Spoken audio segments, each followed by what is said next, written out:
একবার এক মার সন্তান নাই, ঘটনাটা আমি আমার পিতার মুখে, জন্মদাতা পিতার মুখে বারবার শুনতাম। এক মায়ের সন্তান নাই, কিন্তু নারদ তার বাড়ি একদিন আতিথ্য গ্রহণ করে সেবা নিয়েছিলেন। নারদকে বলেছিলেন, আপনি তো বৈকুণ্ঠে যান, ভগবানকে একটু আমার অন্তরের নিবেদনটা জানাবেন, আমি যেন সন্তান লাভ করতে পারি। গোবিন্দ বললেন, এ জন্মে প্রারব্ধে ওদের সন্তান যোগী নাই, ওদের জানিয়ে দাও, ওরা যেন কষ্ট না পায়। তো নারদ বলছেন, গোবিন্দ বলেছেন এই জন্মে আপনাদের কোনো সন্তান যোগ নাই। মাটা ভুলেই গেছে যে সন্তান হবে না, ভগবান বলে দিয়েছেন প্রারব্ধে নাই।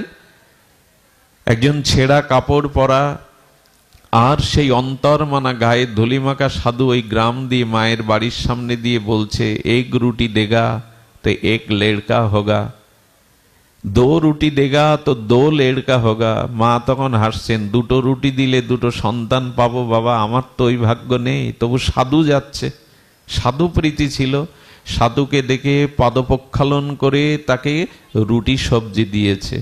যাওয়ার বেলায় সাধুর মাথায় হাত দিয়ে বলছেন, দুই সন্তানের জননী হও। বলে, বাবা এ আশীর্বাদ ফিরিয়ে নিন, গোবিন্দই আমাকে জানিয়েছে নারদের দ্বারা আমার সন্তান যোগ। সাধু এসে বললেন, ভগবান কি বলেছে জানি না, নারদ কি বলেছে জানি না মা, তবে আমি বলছি তুই দুটো সন্তান লাভ করবি। 1 বছরের মাথায় মা প্রসব করলো যমজ সন্তান, শশীকলান্নায় বেড়ে উঠতে লাগলো, সব দুঃখও দূর হলো। নারদ ওই পথে যেতে যেতে আবার মনে করছে, দুঃখিনী মা, মা ডাক শোনেন, একটু মা বলে ডেকে সান্ত্বনা দিয়ে যায়। নারদ আসার সাথে সাথে বলছে, মা আঙিনায় খেলছে কিশোর দুটোকে।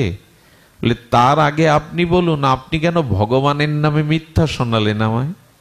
ভগবান বলেছেন আমার সন্তান যোগ নাই, ওরা আমারই সন্তান, সাধুর আশীর্বাদেই আমি ওদের পেয়েছি। নারদ তখন লজ্জিত হয়ে বলছেন, মা তোমার উত্তর আমি পরে দেব, আগে আমার বিচার আমি সেরে নেই। উনি বৈকুণ্ঠে গিয়ে বললেন, মিথ্যা বললে তুমি বলো। হ্যাঁ, আচ্ছা তোমার নাম সচ্চিদানন্দ কে রেখেছে, সত্যবাদী কে রেখেছে? ভগবান বলছেন, আমার নাম তো একটাও আমি রাখিনি, সব ভক্তরাই রেখেছে। বলে, আজ থেকে তাহলে আমি তোমার নাম মিথ্যাবাদী রাখবো। আরে তুমি মিথ্যা বলো, বলো আমাকে দিয়ে বলো, কেন মায়ের কাছে ছোট করলে?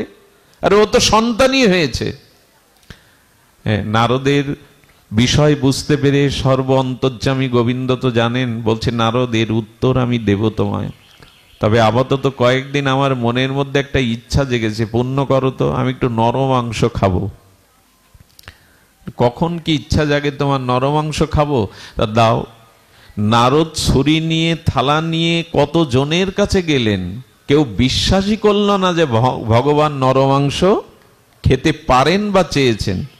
শুধু ভক্তগণ, এই করতে করতে 6 দিন পুড়ে গেছে, নারদ পায়নি। গোবিন্দকে গিয়ে বলছে, নরমাংস তোমায় কে দেবে, আর তুমি নরমাংস খাবে? কেউ বিশ্বাসই করলো না। কত যোগী ঋষি, কত মানুষের দুয়ারে বললাম। বললেন, গাছতলায় এক সাধু বসে আছে, ওনাকে গিয়ে বলো। এই সাধুই হলো সেই সাধু যিনি মাকে আশীর্বাদ করেছিলেন। সাধুর কাছে গিয়ে সাধু বললেন, ভগবান নরমাংস খেতে চেয়েছেন, আপনি কতক্ষণ ধরে ঘুরছেন?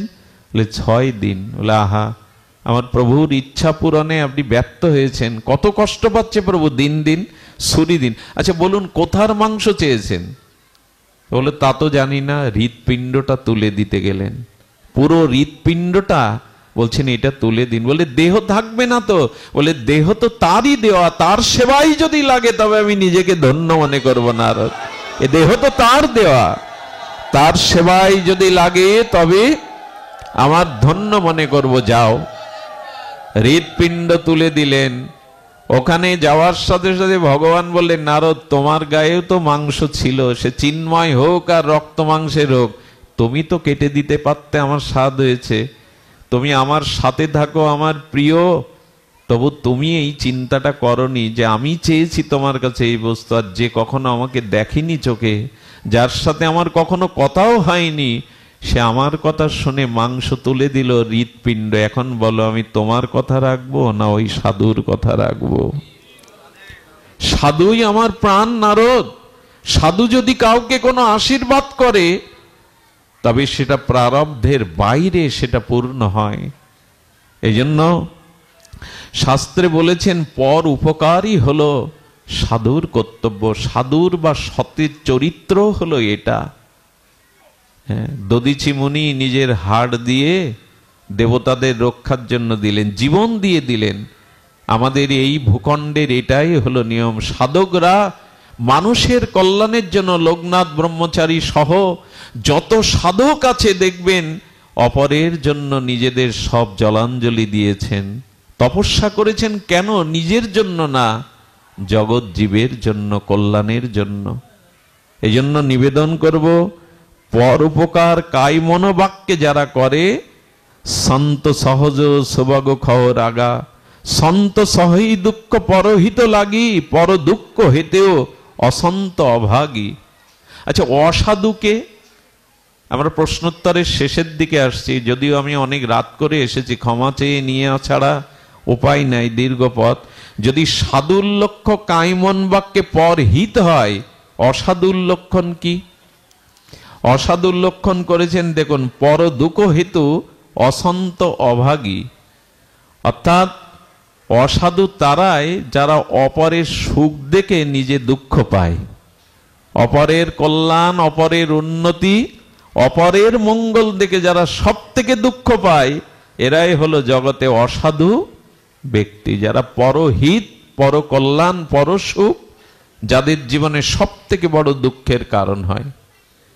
এই জন্য পরের উন্নতিতে, পরের কল্যাণে যেন আপনার হৃদয়ে তাপ না আসে, আপনার হৃদয়ে যন্ত্রণা, জ্বালা সৃষ্টি না হয়, এইটুকু সইতে শুরু করুন। এই মাৎসর্য যদি থাকে, তবে সাধু কখনো, ভক্ত কখনো, ভক্তি রাজ্যে কখনো পৌঁছানো যাবে না।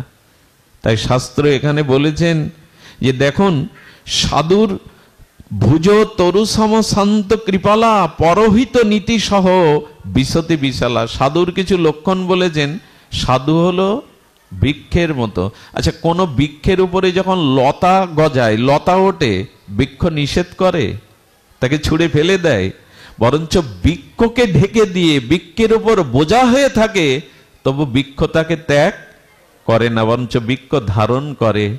তেমন সাধু তারাই যারা অপরের দুঃখ কষ্টকে নিজে মাথায় তুলে নিয়ে তাকে সুখ দিতে পারে। এই হলো সাধুর লক্ষণ। এটাই হলো সাধুর লক্ষণ, যারা অপরের দুঃখকে, কষ্টকে ভোজতরু সমশান্ত কৃপালা।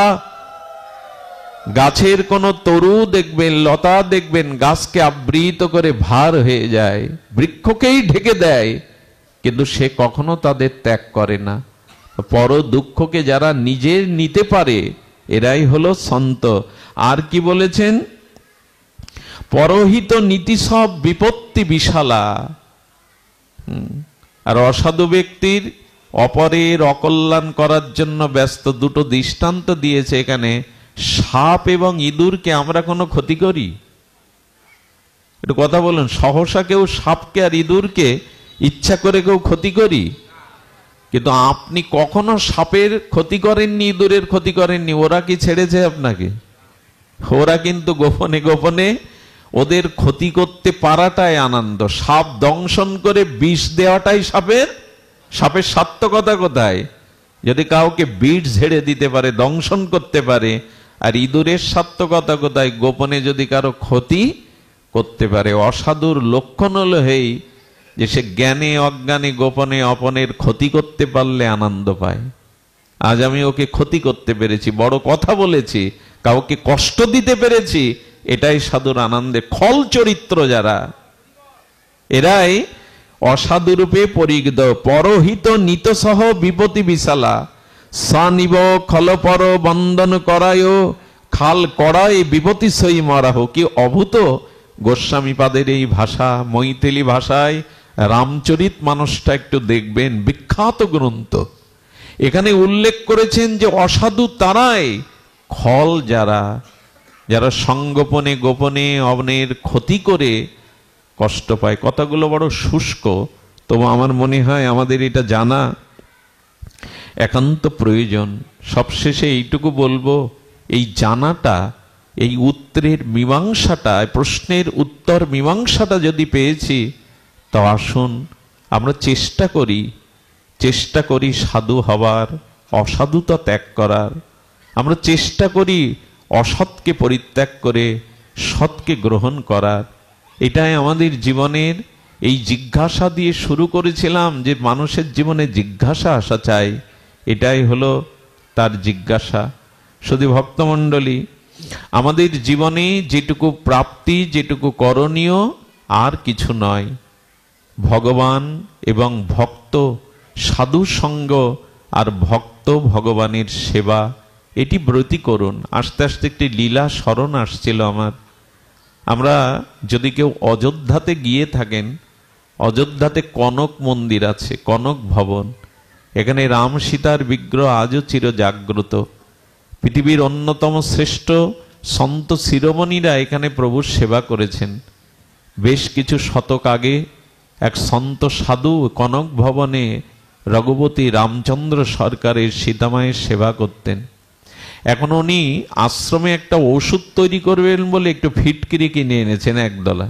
তো সাধু তো ওটা রেখে দিয়ে আর রামচন্দ্রকে দুধ আর মিশ্রি দেবে বলে মিশ্রির বদলে সেই ফটকিরি দানাটা গুঁড়ো করে দুধের সাথে মিশিয়ে প্রভুর সেবায় লাগিয়েছে। তো সাক্ষাৎ তো সেবা। সেবা লাগার পরে মধ্যরাত্রে সাধুকে, যত সাধু ছিল, স্বপ্নে বলছেন আমার গা পুড়ে যাচ্ছে। আরে মিশ্রি মনে করে আমাকে যা খাইয়েছে বাবাজি মহারাজ, আমার গা পুড়ে যাচ্ছে, তাপ হচ্ছে, আমার গালও তো গৌর বর্ণ থেকে কালো হয়ে যাচ্ছে, তোমরা শিগগির আমাকে শীতল করো। এই বাবাজি মহারাজ উঠেছে, সমস্ত সন্তদের ডেকে মূল পাণ্ডায় স্নান করে তিলক নিয়ে ঘরে গিয়ে দেখে রঘুপতির গৌর বরণ, গাটা কালো হয়ে গেছে। মাথায় হাত দিয়ে দেখে ওখান থেকে তাপ বেরোচ্ছে। প্রভুর এই যন্ত্রণা কষ্টে উনি প্রভুকে বললেন বড় ভুল হয়ে গেছে। এই দেখুন, বিগ্রহ পাথর নয়, বিগ্রহ দারু নয়, মূর্তি নয়। বলছেন আপনার এই নিবারণ কি করে হবে? প্রভু বললেন শীতল বস্তু আমাকে সেবায় লাগাও, শীতল দুগ্ধ, শীতল ফলের নির্যাস আমাকে ভোগে লাগাও। কেউ বা লেবুর রসের রস, কেউ বা ঠান্ডা করে দুগ্ধ। এই কথাটি চারিদিকে ছড়িয়ে পড়ল ভোরবেলায়। শত শত না সহস্র ভক্ত দেখতে এসেছে রঘুপতি রামচন্দ্রের গা বদলে গেছে। বাবাজি মহারাজের সেবায় ওনার তাপ এসেছে শরীরে। দরজা বন্ধ, যে যা দুগ্ধ, শীতল জল, নির্যাস ফলের এনেছিল প্রভুকে সেবায় লাগানো হলো। প্রভু বলছেন লক্ষণকে আজ একটু লীলা করি। লক্ষণ শীতল তো করতেই হবে। ভক্তদের সমস্ত দুগ্ধ যখন এনেছে তখন বলছে প্রভু এবার তোমার শান্তি হয়েছে? বলল না, শান্তি এখনো পুরোপুরি হয়নি। তোমরা যেখান থেকে বড় 50 মণ শীতল দুগ্ধ দিয়ে আমাকে সেবা করো, না হলে জ্বালা যাবে না। ভগবানেরও লীলা বড় বিচিত্র। এই কথা শুনে কি বলবো, সমস্ত জাতিরাই দুগ্ধ আনতে শুরু করলো। প্রভু আদেশ দিয়েছেন, সেখানে শুধু হিন্দু না, সমস্ত জাতিরাই দুগ্ধ আনতে লাগলো। সেবক ভগবানকে দুগ্ধ যখন নিবেদন করলেন, করার পরে বললেন প্রভু এই নিবেদন করেছি 50 মণ প্রায় দুগ্ধ। প্রভু এবার তোমার শরীর শীতল হলো? বলে শীতল হতে আরেকটু বাকি আছে। বলে প্রভু আবার কি বাকি? বলেন এই 50 মণ দুগ্ধ প্রসাদী করে সবাইকে প্রসাদ বিতরণ করো, ওরা পেলে তবে আমার শীতলতা হবে। ওরা যদি ভক্তরা পায় তবে শীতলতা হবে। ভগবান একটি লীলা করে নিজেই ভক্তদের সেবা করালেন, ভক্তদের সেবা করালেন। দেখুন এই সেবাটাই ধর্ম। ভক্ত ভগবানের সেবাটাই করে। যেহেতু এটা মায়ের মন্দির, মা সম্মুখে তার দিব্য মূর্তিধারী মা আদ্যাশক্তি দেবী ভগবতী দাঁড়িয়ে আছেন। আপনারা জানেন তারাপীঠের বামা খেপা একবার মন্দিরেই প্রস্রাব করে দিলেন। উনি অনেক বয়স তখন। মন্দির কমিটি বললে এই উন্মাদকে তাড়াও। মন্দিরে কেউ প্রস্রাব করে? ঘাট ধাক্কা দিয়ে যখন তাড়িয়ে দিচ্ছে তখন বলছে ও তো আমার বড় মা, মায়ের কাছে সন্তান প্রস্রাব করবে, এটা তো ঘৃণার না?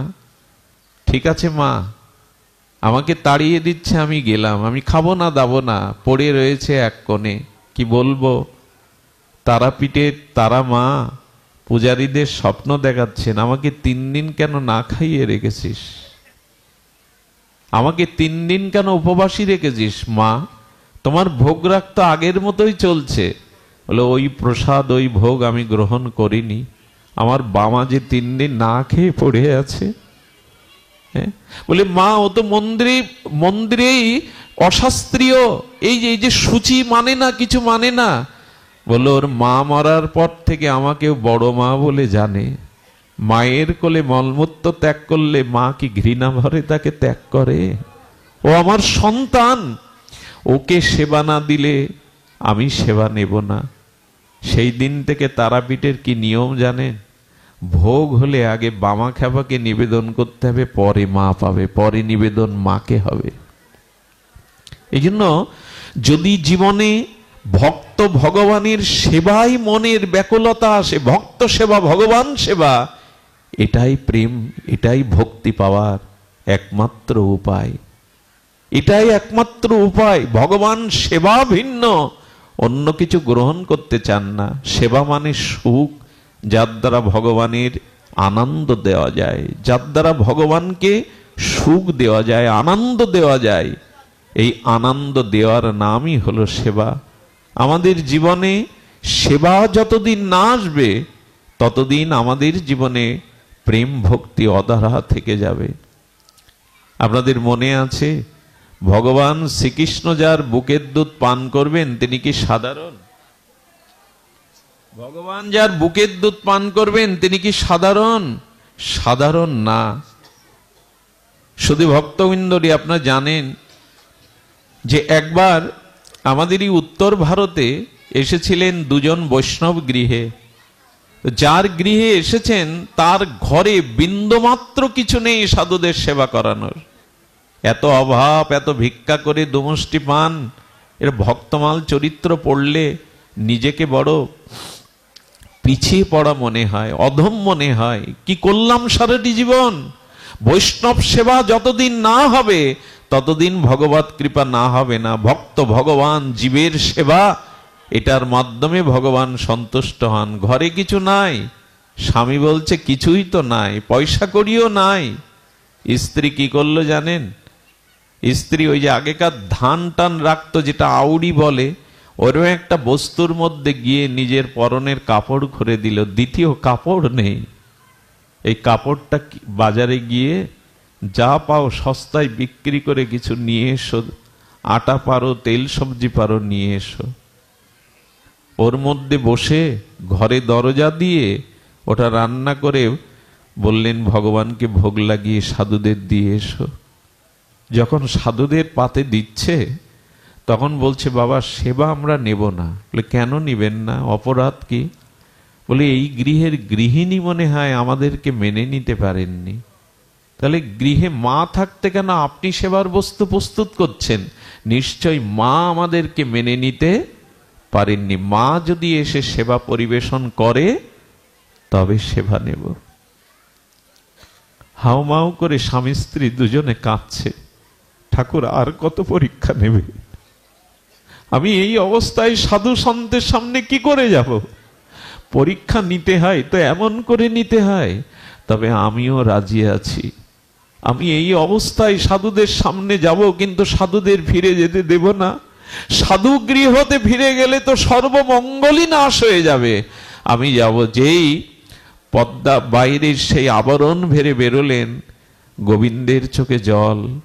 গোবিন্দ সঙ্গে সঙ্গে একটি বস্ত্রের রূপ ধরে মাকে আবৃত করে ফেললেন, মাকে জড়িয়ে দিলেন। সেবা বুদ্ধি চাই। সেবা বুদ্ধি যদি হয়, মনে আছে সেই ধরার কথা? শ্রীকৃষ্ণের যশোদা এমনি এমনি হয় না। পূর্ব কোনো কল্পে, পূর্ব কোনো লীলায় ভগবান ব্রাহ্মণের রূপ ধরে গিয়েছিলেন। সেদিনও ঘরে কিছু ছিল না ধরারও। কি করলো? নিজের স্তনটা কেটে বিক্রি করে মুদি মাল এনেছিলেন। নিজের স্তন কেটে ওই অবস্থায় পটি বেঁধে রান্না করে ব্রাহ্মণ রূপ ভগবানকে সেবা দিয়েছিলেন। দিতে গিয়ে বুকের রক্ত যখন 2-1 ফোঁটা পড়ে যাচ্ছে, ব্রাহ্মণ রূপ ভগবান বললেন, মা তোমার শরীর থেকে রক্ত স্নাত হচ্ছে, তুমি শুদ্ধ নও, এ সেবা আমি গ্রহণ করব না। বলো কিসের রক্ত? নীরবে চোখের জল আর বুকের রক্ত খরে যাচ্ছে, বলতে পারছে না। বলতে পারছে না। তুমি না বললে আমি সেবা নেব না মা, বলো। ধরা বলেছিলেন, হে সদ্গুরু, হে ব্রাহ্মণ, হে পরম বৈষ্ণব, শুনুন তাহলে, ঘরে আপনাদের দেওয়ার মতো কিছু নাই। এজন্য আমি দুটো স্তন কেটে স্বামীকে বলেছিলাম, বাজারে টুকরো টুকরো করে কেটে পশু পাখির মাংস রূপে বিক্রি করে এসো, ওই ধন দিয়েই সেবা দেব।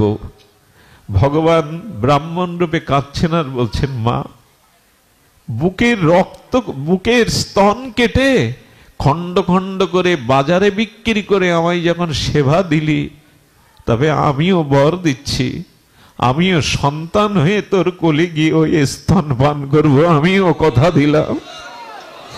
ইনি কোন কল্পে যশোদা হয়ে এসেছিলেন। কতটুকু ত্যাগ করতে পেরেছি ভগবানের জন্য, সেবার জন্য। সারাটা জীবন তো শুধু দেহ গেহ নিজের সুখ স্বাচ্ছন্দ্যের চিন্তা করে গেলাম। ভক্ত ভগবানের সেবা যতদিন না হবে, ততদিনে জীবনের পরিপূর্ণতা আসবে না। সেবাই ধর্ম, সেবাই প্রেম। আমাদের ভক্ত জীবনকে দেখুন, সারাটি জীবন তারা এমনি করে। রামানুজাচার্য উত্তরপ্রদেশে যেতে যেতে 25 জন শিষ্য সহ এক দরিদ্র কাঙালের ঘরে গেলেন। গিয়ে বললেন, মারে এসেছি, আমার শিষ্য নিয়ে সেবার ব্যবস্থা কর। আরে 25 জন কেন, নিজেদেরই খাওয়া হয় না। ভগবান রামানুজাচার্য শিষ্যকে বলছেন, মা ব্যবস্থা কর। স্ত্রী বললেন, স্বামী ভিখারি, ভিক্ষা থেকে ফিরবে, কখন রন্ধন চড়াবো, তাও তো একজনের হয় না, এক মুষ্টি হয়, 25 জনের সেবা কি করে দেব।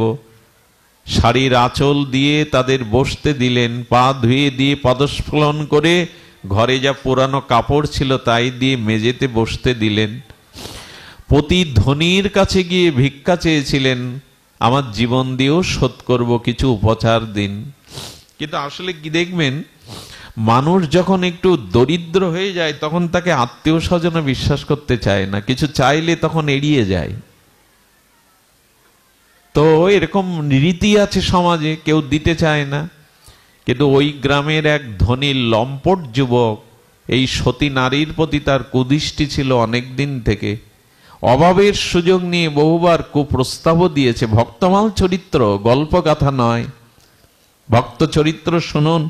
যখন দিয়েছে প্রস্তাব, তখন ভাবলেন এ জীবন রেখে লাভ কি, বাড়িতে শ্রী গুরুদেব উপস্থিত, সাধুগণ বৈষ্ণবগণ উপস্থিত, আমি সেবা দিতে পারবো না, তাই মুখ দেখিয়ে লাভ কি। গঙ্গায় যখন ঝাঁপ দিয়ে মরতে গেছে নদীতে, ওই নদীর মধ্যেই গুরুদেবের মুখটা ভেসে উঠেছে। বলেন, জীবন দিয়ে কি করব, আত্মহত্যা করে কি কোনো কি উপায় নেই। হঠাৎ মাথায় ওই যে ধনীর দুলাল লম্পটের কথা চিন্তা করতে করতে তার গৃহে গিয়ে হাত জোড় করে দাঁড়িয়ে, কি গো, তুমি আজ আমার দুয়ারে, আমি স্বপ্ন দেখছি না তো? তবে এতদিন বুঝি তোমার সম্মতি হলো? বলে, একটি কাজ করুন, আমি আজ আপনার কাছে ভিখারি হয়ে এসেছি, 25 জনের মতো কিছু আহার্য বস্তু আমাকে দান করুন। বলে, বিনিময়? বলে, আজ রাত্রে আমার শরীরটা আমি আপনার কাছে বিক্রি করে বন্ধক রেখে গেলাম, দয়া করে আমাকে কিছু দিন। অবাক হয়ে দেখছে, যাকে এত প্রলোভন দেখিয়েও সমতে ফেরাতে পারেনি। সাধুগুরু সেবা মানে যাদের জন্য নিজের শরীর বিক্রি করতে এসছে। আরে 25 জন না, 200 জন 300 জনের জন্য লাগলে নিয়ে যাও ভান্ডার থেকে। কর্মচারীদের দিয়ে আসলেন, বলে স্মরণ রাখবে। রান্না হলো, ভগবানের ভোগ হলো। গুরুদেব যখন, আচ্ছা গুরুদেব কি জানে না এটা কোথা থেকে আসছে? যখন মুখে তুলে দিচ্ছেন, গুরুদেব সেবা পাওয়ার পরে বললেন, মা আজকে রাতটাও থেকে যাব এখানে, কাল সকালেই যাব আমরা ব্রজের উদ্দেশ্যে। সন্ধ্যা যখন হয়েছে, স্বামীকে ঘরে ডেকে নিয়ে চরণে পড়ে স্ত্রী কি বলছে জানেন? অগ্নি সাক্ষী করে, ব্রাহ্মণ সাক্ষী করে, এই জীবন যৌবন সব তোমার পায়ে সমর্পণ করা। আজ আমি বড় অন্যায় করেছি, তোমারই এই বস্তু শরীরটা আমি একজনের কাছে বন্ধক দিয়ে গুরু সেবার উপচার এনেছি, ক্ষমা করে দাও আমায়। স্ত্রীকে বুকের মধ্যে নিয়ে বললেন, ভগবানের কাছে আজ প্রার্থনা করি কোন জন্মে যদি সংসারে তিনি পাঠান যেন তোমার মতো সহধর্মিণী পায়। তুমি আজ গুরু সেবার জন্য যে কাজ করেছো এটা সকলের পক্ষে সম্ভব নয়। তবে শোনো, চোখের জল মুছিয়ে বলছেন, যা দ্রব্য গুরু সেবায় বৈষ্ণব সেবায় লাগে সে লম্পট হতে পারে না। মহৎ না হলে কারো দ্রব্য ভগবত সেবায় ভগবানের সেবায় লাগে না। অর্থবিত্ত তো সকলের আছে, সকলেই তো মহৎ কাজে লাগে না অর্থ। তুমি যাও, নিজেকে সুন্দর রূপে সেজে গুরুদেবের অধরামৃত প্রসাদ থালাই করে নিয়ে যাও। সে দেবতা আমার কাছে, সাধারণ নয়। স্ত্রী প্রেরণা পেয়ে যখন ওর কুঠিরের দিকে পা বাড়িয়েছে হাতে প্রসাদের থালা নিয়ে, কি বলবো, হরিদাস ঠাকুরকে আচার্য প্রভু বলেছিলেন, অদ্বৈত আচার্য, তোমার মতো শুদ্ধ ভক্ত এক মুঠো খেলে কোটি ব্রাহ্মণ সেবা হয়। হরিদাস, তোমার মতো শুদ্ধ ভক্ত যদি এক মুঠো পায় হাজার হাজার সেবার সৌভাগ্য হয়। এটা সত্য। ভক্ত সেবা না করলে ভগবান সেখানে সেবা নেন না। ভক্ত সেবা কৃষ্ণ সেবার থেকে বড়। ওই যত গুরুদেব প্রসাদ মুখে তুলেছে ততই লম্পটের চিত্ত শুদ্ধ হয়ে গেছে। থালাটা নিয়ে যখন ঘরে প্রবেশ করলো, রমণীর দিকে তাকিয়ে ঝরঝর করে কাঁদছে আর বলছে, যে শরীরটা বন্ধক দিয়ে বৈষ্ণব সেবা গুরু সেবা করলে, আর সেই শরীরটা ভোগ করার মতো পশুভিত্তি আমার মধ্যে এসেছে। চরণে পড়ে বললেন, ক্ষমা করে দাও। যে শরীর বন্ধক দিয়ে তুমি গুরু বৈষ্ণব সেবার জন্য বিলিয়ে দিয়েছ, সেই পবিত্র সতীর শরীরে আমার কুদৃষ্টি গেছে। বিবেক ফিরতে সময় লাগে না। অর্থ সামর্থ্য যদি সৎ কাজে লাগে, গুরু গোবিন্দের সেবায় ভক্ত সেবায় লাগে, চিত্ত শুদ্ধ হয়ে যায়। চরণে লুটিয়ে পড়লেন, বলে, শোনো মা, এই পশুকে, এই অপদার্থকে তুমি কৃপা করো, তোমার শ্রীগুরুদেবের কাছে আমায় নিয়ে চলো, আমি তাকে দেখব। পরদিন দীক্ষা হলো, ভক্তি জীবনে প্রবেশ করলো। আসুন না, এই দেহ ভোগের নয়, ত্যাগের। আমরা আমাদের সামর্থ্য যার যতটুকু আছে ভগবানের সেবায় ভক্ত সেবায় বৈষ্ণব সেবায় নিজেদেরকে নিয়োজিত করি।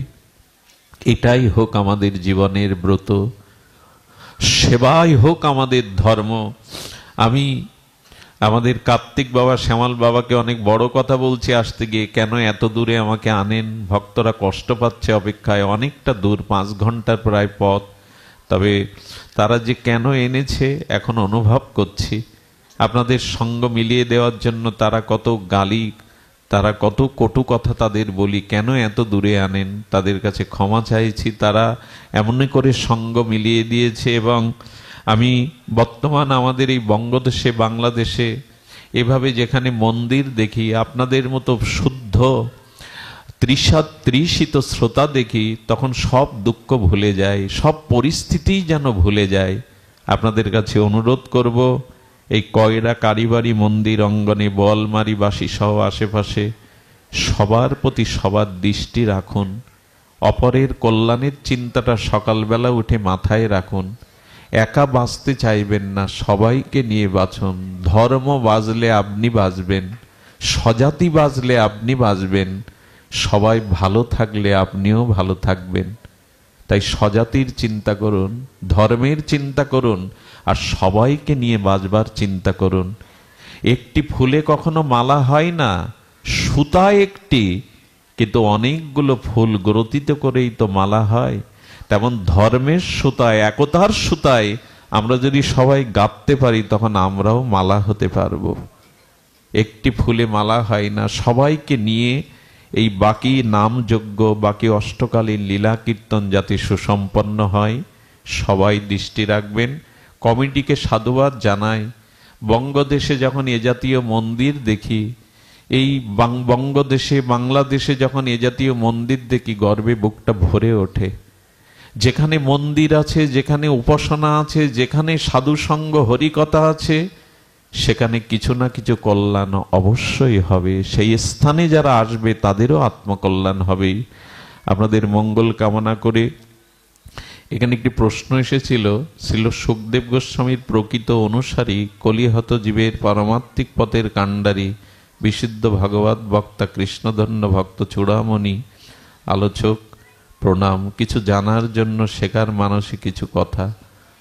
উনি প্রশ্ন করেছেন এত সুন্দর বিশেষণ দিয়ে, মহাজনের সাধু সঙ্গকে ভগবত ভক্তির দ্বার এবং নারী সঙ্গকে নরকের দ্বার হিসাবে বর্ণনা করেছেন চৈতন্য মহাপ্রভু জীবনীতে এত পৃষ্ঠায়। তাহলে শ্রী বিল্বমঙ্গল ঠাকুর চিন্তামণি নারীর সঙ্গ করে বৃন্দাবনে গিয়ে ভগবান কৃষ্ণের দর্শন পেয়েছিলেন কি করে? বাহ, অপূর্ব প্রশ্ন।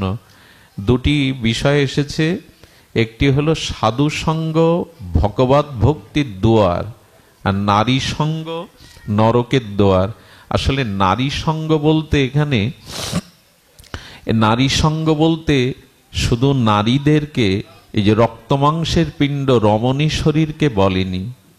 পৃথিবীতে দুই প্রকারের নারী আছে, একটু ধ্যান দিয়ে শুনুন। 2 মিনিট উত্তরটা না দিলে তার কাছে অপরাধী হতে হবে, তার মনে আঘাত লাগবে। নারী দুই প্রকারের, এক বিদ্যারূপ স্ত্রী আর এক অবিদ্যারূপ স্ত্রী। ক প্রকার বললাম? বিদ্যারূপ স্ত্রী কারা? যারা তাদের ত্যাগ তিতিক্ষা সেবা, তাদের সমস্ত দেহমন প্রাণ দিয়ে স্বামী সন্তান অন্যদেরকে ভগবত পথে, আত্মকল্যাণের পথে, চিরমঙ্গলের পথে ত্যাগ স্বীকার করে তাদের তুলে দেয়, প্রেরণা দেয়, এরা বিদ্যারূপ স্ত্রী। আর যারা নিজের রূপ যৌবন ভোগ বাসনা দিয়ে মানুষকে উচ্চস্তর উন্নততর চেতনা থেকে ভোগের দিকে টেনে নামায়, ভোগ বিলাস দেহভোগের দিকে, এরা হলো অবিদ্যারূপ স্ত্রী। এইখানে তাদের সঙ্গ দ্বারা ভক্তি নষ্ট হয়, পতন হয়, যারা অবিদ্যারূপ স্ত্রী। কিন্তু বিদ্যারূপ স্ত্রীর সহায়তা ছাড়া, বিদ্যারূপ কোন মহিষী সতী নারীর প্রেরণা ছাড়া কোন সাধকই ভগবত কৃপা লাভ করতে পারে না। রামকৃষ্ণ দেবের পাশে মা শারদা না থাকলে পরমহংস সহজে হওয়া যায় না। রাধারানী শ্রী গোবিন্দের বামে না থাকলে গোবিন্দ বিশ্বমোহন হতে পারবেন, মদন মোহন হতে পারবেন না। মা সীতা না থাকলে প্রভুর বনবাস যাত্রা পূর্ণ হবে না। সীতা আছে বলেই রাম পরিপূর্ণ। ঠিক তদুপরি যে নারী পুরুষ জাতিকে নিজের কামনা বাসনা রূপ ও ভোগবাসনায় আর টেনে নিচে নামায়, পতনের কারণ করে, এরা অবিদ্যারূপ স্ত্রী। আর যে স্ত্রী ত্যাগ তিতিক্ষা সেবা সতীত্ব সেবা দিয়ে জনমানুষ স্বামী সন্তান সকলকে উৎসমুখী করে, প্রেরণামুখী করে, তারা বিদ্যারূপ স্ত্রী। চিন্তামণি ছিলেন বিল্বমঙ্গলের জীবনে তেমন একজন মহা ত্যাগময়ী। পতিতা শুধু নামে, কিন্তু তিনি পথ ঘুরিয়ে দিয়েছিলেন। এই জন্য শাস্ত্রে বলেছে যে সৎ সতীসাধ্যী কোনো প্রেরণা দেয়নি রমণী, যতদিন কোনো পুরুষের পাশে না দাঁড়াবে সে পুরুষের আত্মকল্যাণ হতেই পারে না। বিষ্ণুপ্রিয়া যদি এক ত্যাগ তিতিক্ষা তো না করতেন, মহাপ্রভু গাম্ভীরায় প্রবেশ করতে পারতেন না। শুধু ভক্তমণ্ডলী, ওনার আরো প্রশ্ন আছে, আজ আর সময়ের অপেক্ষা নেই। যদি মহাপ্রভু কৃপা করে আবারও কখনো আপনাদের সান্নিধ্যে আসার সুযোগ মহাপ্রভু করে দেন, সেই দিন আরো হরিকথার আস্বাদনে আমরা ব্রতী হব। আজকের হরিকথা আমাদের এখানেই বিশ্রাম। আমার সাথে আমাদের প্রফেসর দাদা এসেছেন আর একজন খুব মান্য ব্যক্তিত্ব, তার উপাধিটা না নিলাম, আমি তাদের কাছে কৃতজ্ঞ। আর আমাদের ধনঞ্জয় কৃষ্ণ দাসের কাছে এই রামচরিত মানস বা গীতা বা রাধাকুণ্ডের গ্রন্থ আছে, ওর কাছ থেকে সংগ্রহ করতে পারেন। জয় শ্রী গুরু প্রেমানন্দে গৌর হরি বল। জয় রাধে, জয় রাধে।